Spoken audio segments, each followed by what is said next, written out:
जम्मू कश्मीर में कई मकामात पर छापेमारी चल रही है। कई जिलों में जारी है एनआईए की रेड।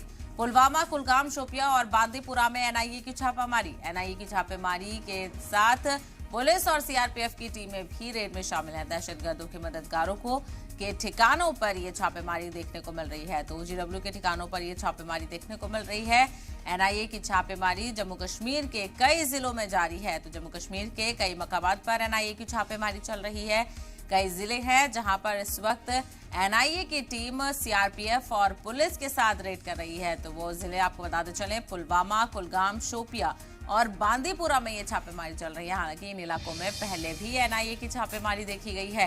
टेरर फंडिंग से जुड़ा हुआ मामला हो या दहशतगर्दानी सरगर्मियों से जुड़ा हुआ मामला हो, सभी को लेकर एनआईए की टीम छापेमारी करती हुई नजर आ रही है। तो एनआईए की टीम के साथ पुलिस और सीआरपीएफ की टीम भी रेड में शामिल है। दहशतगर्दों के मददगारों के ठिकानों पर ये छापेमारी देखने को मिल रही है। यानी जो लोग दहशतगर्दों की मदद को लेकर सामने आ रहे हैं, उनकी तलाश लगातार एनआईए करती हुई नजर आ रही है। दहशतगर्दों की मदद करने के मामले में दहशतगर्दों के मददगारों के ठिकानों पर एनआईए की छापेमारी देखने को मिल रही है।